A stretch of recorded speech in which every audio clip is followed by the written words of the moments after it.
Well, it's finished. Leicester City 1, Wolves 0. Jamie Vardy's penalty in the first half in the 15th minute. The difference between the sides, it sends Leicester City to the top of the Premier League, Vinny Perth. And I suppose on the balance of play, you would say a deserved victory for the home team. Yeah, there's no doubt Leicester were the better side. Ultimately, I think you've got to question the sort of penalty decision, the VAR decision. But Leicester were the better side. There's no doubt they deserved to win the game. Wolves just took them too long to get going, and ultimately when they did get going it was too late, and Leicester were typical Leicester. They were able to set up and bring in sort of a 5-4-1 formation and said to Wolves, come and break us down, and they ultimately weren't able to do it. And as we've seen with Wolves themselves last season, they were in the Europa League and they struggled a bit at the start of the season to find that balance between Thursday matches, weekend Premier League games. But if you even look at Leicester City's week, Monday night they go to Ellen Road, dismantle a brilliant Leeds United team managed by Marcelo Bielsa. Then they beat Braga 4-0 in the Europa League on Thursday night, and then get a win against one of the best Premier League sides, definitely a top half team.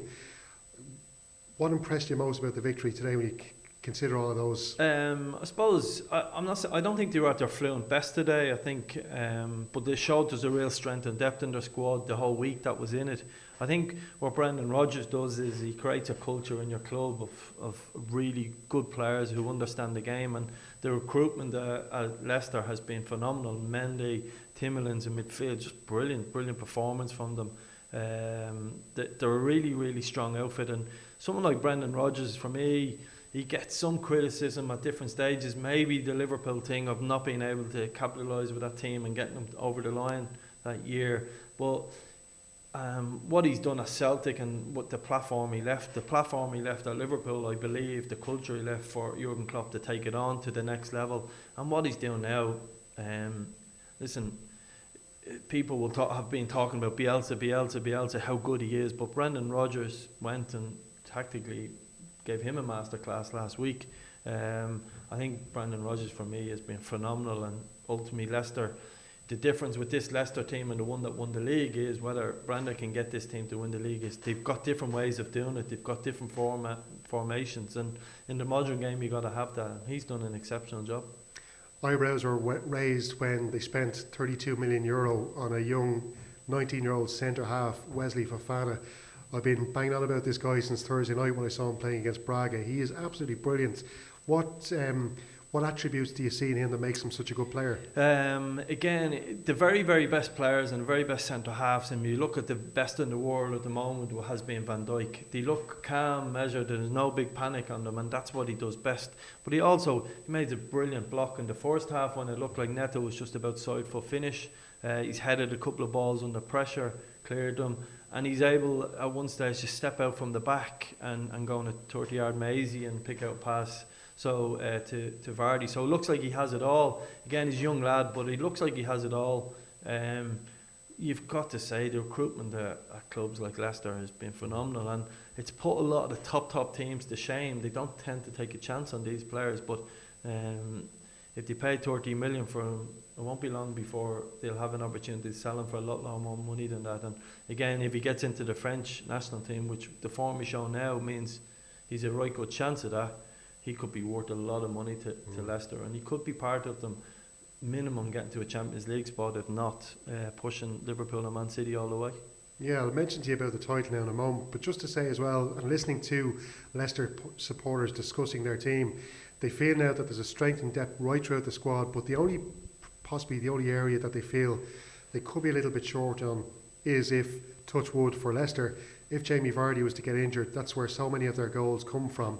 Now we saw Kelechi and Nacho coming on getting starting against Braga getting two, but he maybe doesn't have that consistency of scoring goals. Is that the area you think maybe they might be a little bit light if Vardy was to get injured? Yeah, but I think that's a struggle for a lot of teams. We've seen over the years Spurs having that. When Harry Kane went, he didn't really have somebody who could take that spot. And how do you have two top-class strikers? You can't have it. You have to have one.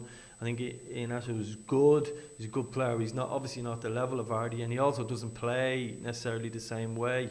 What Leicester need is someone that's really pacey on that counter-attack. And it's difficult because, to be fair to Vardy, he's a street footballer. He's come up through the ranks, and he's come from the lower levels, and he just wants to play every week. He's generally not injured.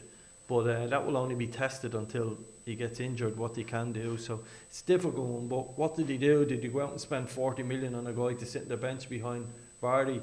I wouldn't, if I was a striker, I wouldn't like to be signing for Leicester at the moment to sit behind Vardy, and that is the challenge, and that's the difficulty a lot of top teams have. So, speaking as we are now, just before the City-Liverpool game kicks off, Leicester City are top of the table. Whatever happens today, they're still going to be up around first, second, whatever happens between City and Liverpool.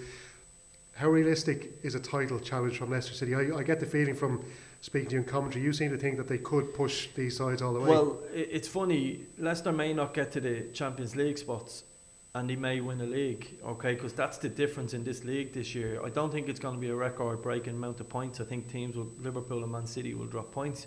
You would say they're the top two. Then when you look what happens, that Chelsea have had a good couple of weeks where they've played really well and they've got themselves back in around the sort of European spots. We don't know what's happening in Manchester United. They're so inconsistent. Will they do what they done last year and come on a run? And with a side like Leicester, they've just gone about their business real quiet again, thinking the manager, it's all the talk has been Bielsa, and Brendan Rodgers is just tipped away and he's probably 10, 12 points ahead of Leeds, who are 13, 14. So there is a chance. Again, if you think of today, City and Liverpool are going to drop points one way or the other when they play against each other. So they've got to look after themselves. They've been on a great run since they were beaten by West Ham, I think 3-0. They've won a lot of games. So it is an opportunity for somebody to come out of pack and compete against Man City and Liverpool. I don't see either of them being on that 80 or 90, 98 points. I think to win the league this year, if you break 90, you'll probably win it. So therefore, it gives an opportunity for clubs like maybe a Leicester to do it. So they're of all the teams, like Southampton were top of the table for a couple of hours. Of all of the teams outside of the big clubs, they're the ones most capable of doing it. And we've seen Spurs in a good run, Chelsea in a good run. That's why, albeit I'm talking about having a chance of winning a Premiership, they may not even end up in the Champions League spot. It's a competitive Premiership this year. Certainly is. And to assess the Wolves' performance then, would you be... they were never really a free-scoring team, but they always got the results. They'd be usually eking out 1-0 wins here and there. I suppose a result like this today won't be panic stations for their manager, Nuno Espirito Santo. But maybe would he be a little bit disappointed with the performance that they maybe didn't... they did pull out a couple of good saves from Schmeichel in the second half, but perhaps that wasn't consistent throughout the 90 minutes. Yeah, sure. I think I heard the manager speak during the week, and he said, albeit the results of... I think the question was, you're playing well, you're a good amount of points, etc., etc. And he didn't agree with that, and he's right. He basically said that, albeit the results have been good, the performances haven't been. And again today, if they could have got a draw, a late goal there, but the performance wasn't good, I'd be concerned. What they do is the recruitment again has been by and large brilliant, but you're taking risks on some of these guys, young guys coming from Portugal or wherever they may be, and some of them have been brilliant and some haven't. And they haven't had Theory in the team for whatever reason, and they may need to look at changing their shape ever so slightly. They haven't replaced Jota and they haven't replaced Matt Doherty, and they're not as good as they were last year. So it is a concern, but at the same time they've picked up a lot of points in the last couple of weeks by not playing well, and there's a lot of clubs in the Premiership also down the bottom end that are struggling. So this may be a bit of a rebuilding period as we head over the next couple of months for them. But I would be concerned that they're not as good as they were last year, and this league punishes teams if you let your standards drop in any way, shape or form. So it is a concern. So just to finish, we spoke earlier off air just about the whole Irish situation, the fact that there's a handful of Irish players now who would be hoping to start in Stephen Kenny's starting teams for the upcoming games against England, of course, and then against Wales and against Bulgaria in the Nations League. But there's some of those players now not playing at their clubs, the likes of Conor Harahan, Jason Malumbi, at the back Shane Duffy's had a hard time at Celtic over the last couple of weeks. Up front then the likes of Aaron Connolly, Callum Robinson in and out of the West Brom team. So how do you think Stephen is going to be looking at this? And listen, he could have taken an easy friendly against a team to maybe get a few goals, because that's what we've been lacking with the performances. There have been good performances, no goals. So But he went for England. It's a tough game. Yeah, it's like anything in management. You're damned if you do and you're damned if you don't. Look, are you telling me Shane Duffy wouldn't relish, the Derry man wouldn't relish playing England in Wembley? He'll be up for that. And the challenge is, they've got 3 games in a short period of time. Do you play everybody? And you've got to manage people's loads. But the players will walk into the camp itching to play against England in Wembley. That's a natural thing. There is concerns about the Irish team, and I think that's reflected in the squad. When you look at someone like Sean Maguire not getting in, and people wondering Shane Long not getting in, they're not playing. At least, and someone like Daryl Horgan has got in, and he's been brilliant for Wickham in the Championship, albeit Wickham are struggling. So you need to see people play football, and that is a concern. Conor Hourihane has lost his place in Aston Villa's team, as you said, and Connolly wasn't even in the squad, and then he is and out. So it's a real concern. They've got a challenge ahead of them, getting the right people on the pitch, and they've got to build on where they were last. They went from the 4-3-3 to the 4-2-3-1, which suits them. So it's a real interesting time. I think we may have to look at having this great debate again about having Doherty and Seamus Coleman in the one team. Maybe something we'll be able to look at. And Coleman did. He came back for Everton yesterday, and I thought even though they were beaten, he was one of their best performers on the day, and I think Everton will be a lot better with him back in the side. And Matt Doherty now is starting to get better and better. He's improving slowly with that Spurs team, especially linking up with Gareth Bale. Now, Stephen Kenny did suggest at the last camp that he might try and find room for the 2 players in the one team. So how do you think he would manage that? Oh, I think it's straightforward enough. I think, ironically, I think Matt Doherty struggles from a defensive point of view in terms of he hasn't got that real intensity to go and close somebody down, and I felt that would be a problem for Mourinho, but he seems to be getting better and better, and he will improve from a defensive point of view under such a good coach in Mourinho. But I think he could play Matt Doherty on the left, on the right wing, should I say, no problem. I think that's doable. I think he can play in that position. And Seamus Coleman right full. I think that can happen. It's something they can look at. I know we tried it before and it didn't work, but it was a nonsense game on a AstroTurf pitch in a windy city, and they shouldn't just dismiss it because of that. But also, I think that will give us a bit more, particularly playing away from England, a bit more defensive qualities, and also, ironically, some attacking from Matt Doherty, because his recovery runs aren't brilliant yet. It's something he needs to improve on his game. So I also think it's a massive window for someone like Alan Brown. I think we're crying out for a number 10. I think he showed glimpses of what he can do, and then obviously he missed the last game through the close contact from a COVID point of view. I think he's playing regularly, albeit in the Championship, so he might overtake 1 or 2 others in that midfield area. I think it's a massive window for Alan Brown, and I think a lot of Irish supporters wouldn't have known a lot about him, ironically, because he was playing Championship football, and we're so focused in Ireland on the Premiership.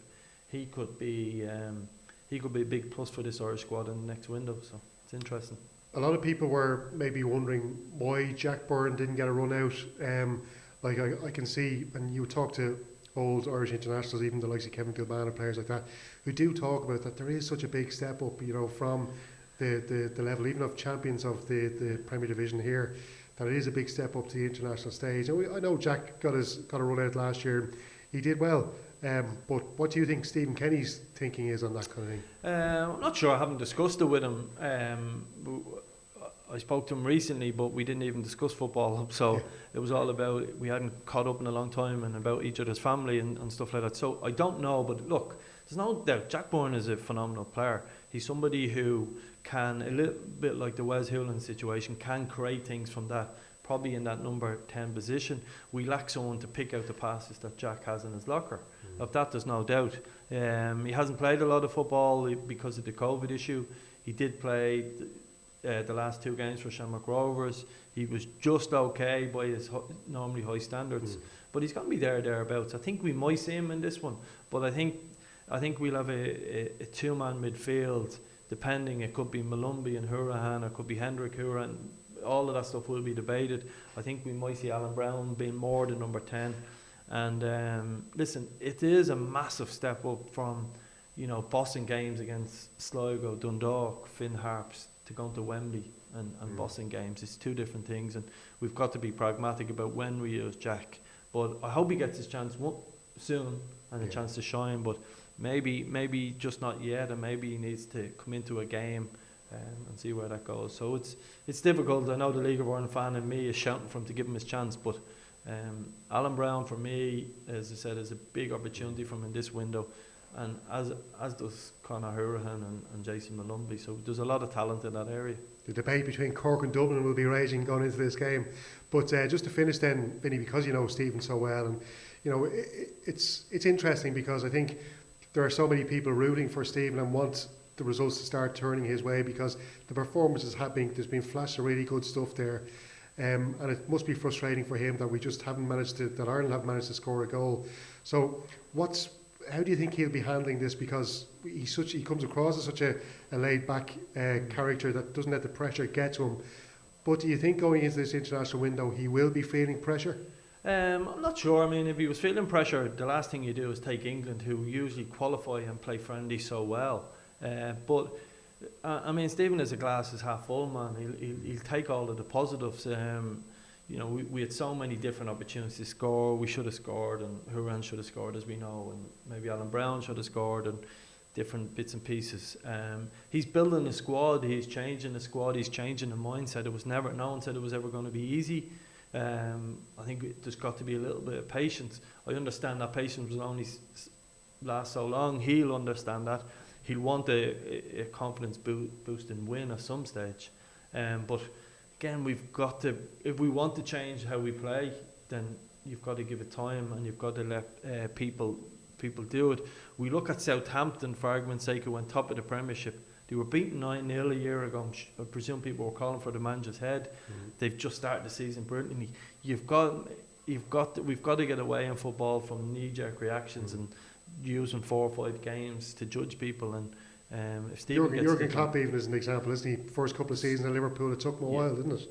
So many different examples. We look at Brighton; they changed the whole ethos of the first team completely around, and it just takes time for that.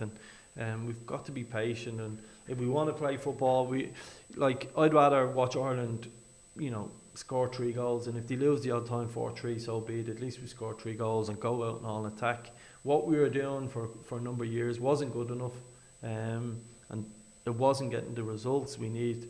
This way is going to take a little bit longer to develop, and we've got to create a club mentality in our international team. We've seen Wales do it and get into a semi-final European Championship, with Northern Ireland doing and go in European Championships, and we have to do that, because whether we like it or not, we don't have international stars. We have people who are more or less struggling to get into Premiership sides, and we have to accept that. So it's creating a club mentality in the international setup is going to take time, and he's got to be given the time. We've backed him. He has to be given at least them 2 years, and even that's a debate for me. If you want to see the best of Ireland and the Irish setup, it's probably not going to be for the qualifying campaign for the European Championships.